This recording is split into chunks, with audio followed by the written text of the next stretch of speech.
नमस्कार दोस्तों, मैं आपका दोस्त BS चौहान, गुरुदेव कोचिंग सेंटर। आज हम आपके लिए लेकर आए हैं एक बहुत ही इंपॉर्टेंट चैप्टर साधारण ब्याज और चक्रवृद्धि ब्याज।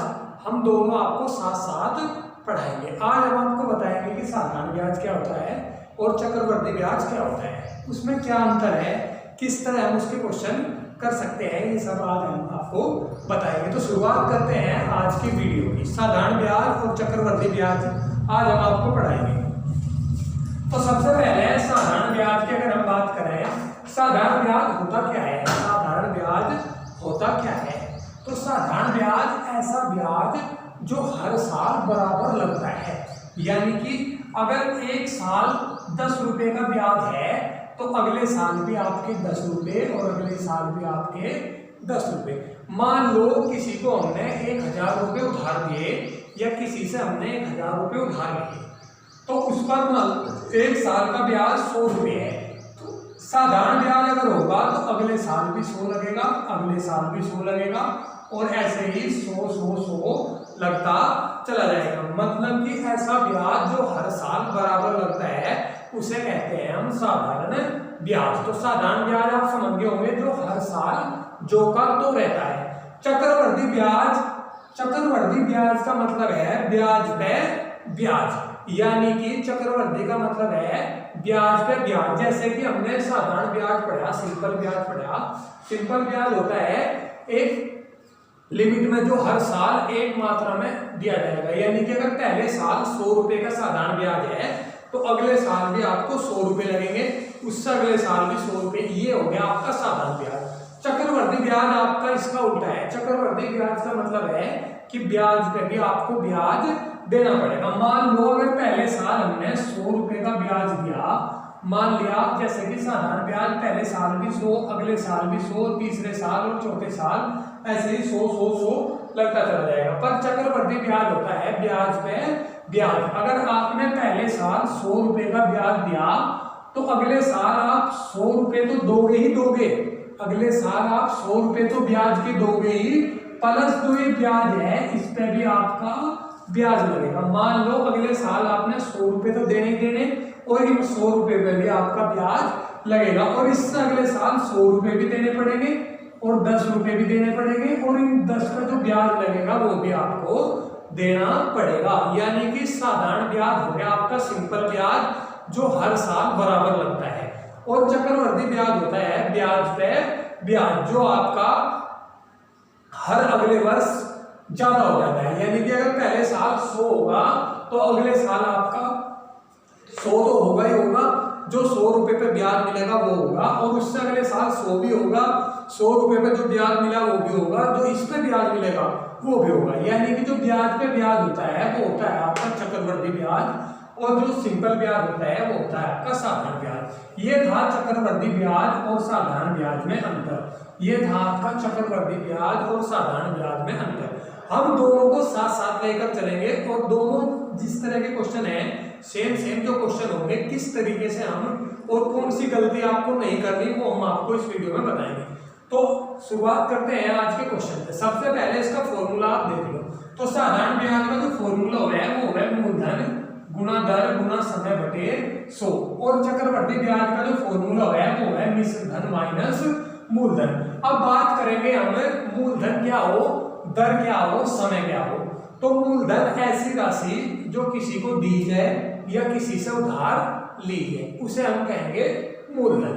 मूलधन क्या हो, जो राशि हम किसी को उधार दे रहे या जो उससे हम वापस ले रहे। दर क्या हो, कितने प्रतिशत पे हमने उसको दिया, 10%, 5%। समय आप सब जानते हो कितने समय के लिए दिया। अब मिश्र धन जो है, मिश्र धन जो है आपका, मिश्र धन बराबर होता है आपका मूलधन। मूलधन क्या हो, जो धन हमने किसी से लिया या किसी को दिया उसे हम कहेंगे मूलधन प्लस ब्याज।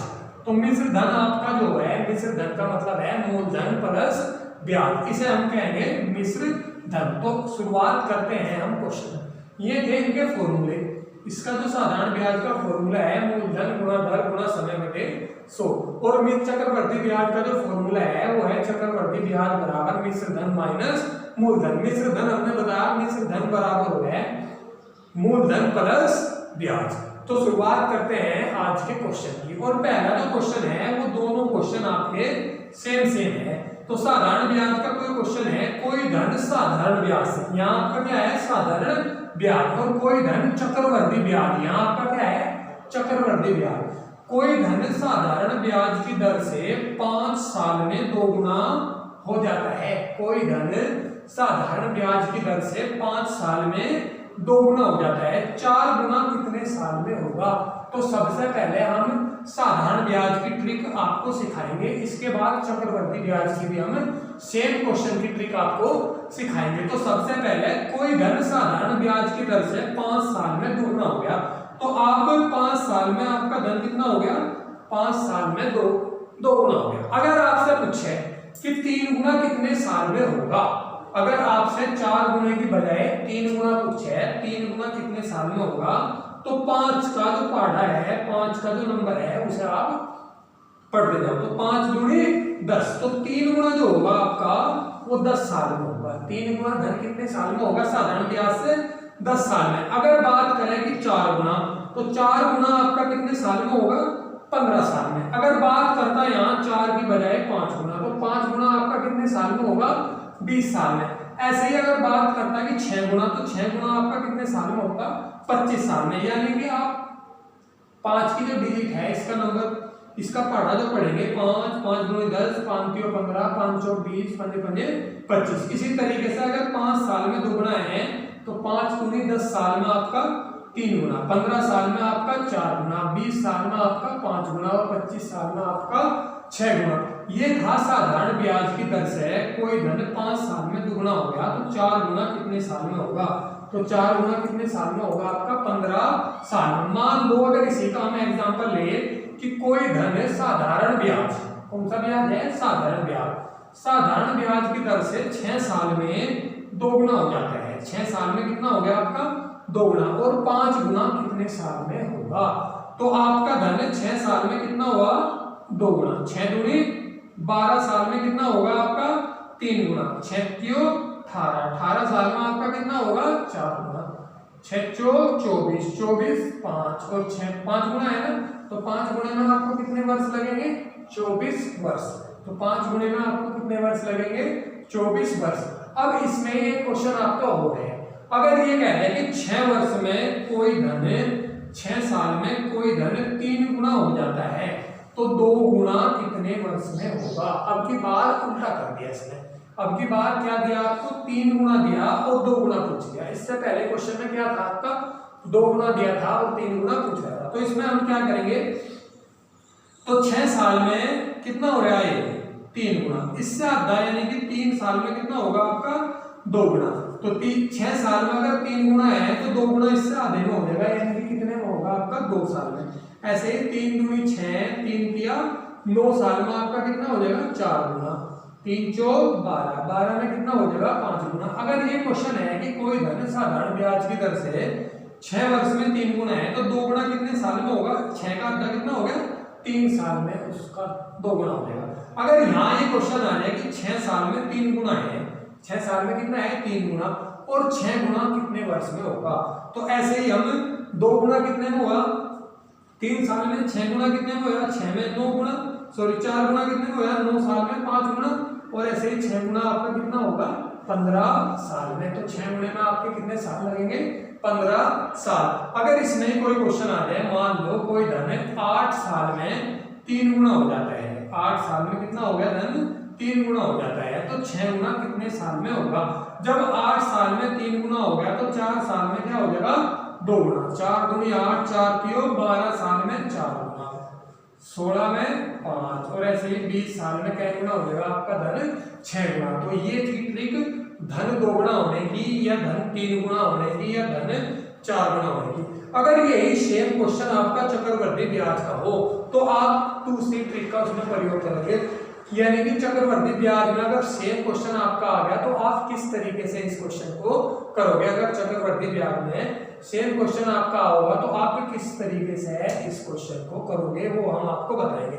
अगर चक्रवर्ती की बात करें, अभी हमने बताया वीडियो में कि चक्रवर्ती ब्याज होता है ब्याज पे ब्याज, और साधारण ब्याज क्या होगा आपका? सिंपल ब्याज। चक्रवृद्धि ब्याज होता है आपका ब्याज पे ब्याज। मान लो कोई धन चक्रवृद्धि ब्याज की दर से 5 साल में दोगुना हो जाता है तो 8 गुना कितने साल में होगा। जैसे कि हमने साधारण ब्याज पढ़ लिया, अब हम पढ़ेंगे चक्रवृद्धि ब्याज।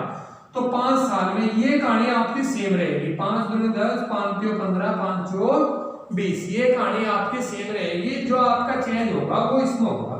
जैसे कि साधारण ब्याज में 2, 3, 4, 5, 6 था, इसमें क्या है 2 दूनी 4, 4 दूनी 8, 8 दूनी 16। तो आपका क्या पूछ रहा कि 8 गुना कितने साल में होगा। अगर कोई धन 5 साल में 2 गुना हो गया, 5 साल में कितना हो गया 2 गुना, तो 10 साल में 4 गुना हो जाएगा और 15 साल में कितना गुना हो जाएगा आपका धन 8 गुना। तो 15 साल में कितने गुना हो जाएगा आपका धन 8 गुना। ऐसे ही अगर कुछ है कि 20 साल में कितना होगा तो 20 साल में कितना हो जाएगा आपका धन 16 गुना। अगर ये क्वेश्चन इस तरीके से आ जाए, अगर ये क्वेश्चन इस तरीके से आ जाए, कोई धन साधारण ब्याज की दर से 6 साल में 3 गुना हो जाता है। 6 साल में, अब पहले 2 गुना ही लो, 6 साल में 2 गुना हो जाता है तो 8 गुना कितने साल में होगा। तो उसी तरीके से 6 साल, 6 दूनी 12, 6 तियो 18, 6 चौक 24, तो कितना 6 साल में कितना हुआ 2 गुना, 2 दूनी 4 दूनी 8, तो 8 गुना कितने साल में हो जाएगा आपका 18 साल में। ऐसे ही 16 गुना कितने में हो जाएगा आपका 24 साल में। अगर ये क्वेश्चन इस तरीके से हो कि 6 साल में कोई धन 3 गुना हो जाता है, 6 साल में कितना गुना हो गया 3 गुना हो जाता है, तो 9 गुना, तो 9 गुना कितने वर्ष में होगा। कोई धन चक्रवृद्धि ब्याज की दर से 6 साल में 3 गुना हो जाता है तो 6 साल में कितना हो गया 3 गुना। ये कहानी आपकी सेम रहेगी। 6 दूनी 12, 6 तियो 18, 6 चौक 24। अब इसमें क्या करना है कि 6 साल में क्या गुना हो गया आपका 3 गुना, तो 3 तिया 9, 9 ती 27, ऐसे ही आप 27 ती 81, तो क्या होगा आपका। अगर आपसे पूछेगा कि 9 गुना, तो 9 गुना जो है आपका धन हो जाएगा कितने वर्ष में 6 दूनी 12 साल में। तो 9 गुना पूछेगा तो 9 गुना कितने साल में हो जाएगा 12 साल में, और ऐसे ही 27 गुना कितने साल में हो जाएगा 18 साल में। यानी कि कहने का ये मतलब है, अगर चक्रवृद्धि ब्याज अगर आपका यहाँ 2 गुना दिया तो 2, 4, 8, 16, अगर आपका यहाँ 3 गुना दिया तो 3, 9, अगर आपका यहाँ 2 गुना दिया तो 2 गुने के लिए क्या करेंगे 2, 4, 8, 16। अगर आपका यहाँ 3 गुना दिया तो 3, जैसे यहाँ आपका क्या दिया 3 गुना, तो 3, 3 दिया 9, 9 ती 27 कियो। अगर आपका यहाँ 4 गुना होगा, अगर आपका यहाँ 4 गुना होगा तो 4, 4 चौक 16, 16 चौका 64, ऐसे आपका चलता। अगर आपका यहाँ 5 गुना होगा तो 5, 5, 5, 25, 5, 125। मान लो 6 साल में कोई धन या 10 साल में कोई धन 5 गुना हो जाता है। 10 साल में कितना हो गया आपकी बार 10 साल में कितना हो गया 5 गुना, तो हमने बताना कि 125 गुना, 125 गुना क्या साल में होगा। तो 10 दूनी 20, 10 तियो 30, 5, 5, 25, 5, 125, तो 125 गुना कितने साल में होगा 30 साल में। तो ये क्वेश्चन जो है साधारण ब्याज में आपने इस तरीके से करना और चक्रवृद्धि ब्याज में इस तरीके से करना। तो हम 2 चैप्टर आपके साथ साथ लेके चलेंगे, साधारण ब्याज और चक्रवृद्धि ब्याज। कैसे आप इसमें अंतर दिखाओगे ये हम आपको अगली वीडियो में बताएंगे। दोस्तों हमारी वीडियो कैसी लगी ये हमें कमेंट करके जरूर बताएं। हमारे चैनल को सब्सक्राइब करो, हमारी वीडियो को अधिक से अधिक लाइक करो। धन्यवाद।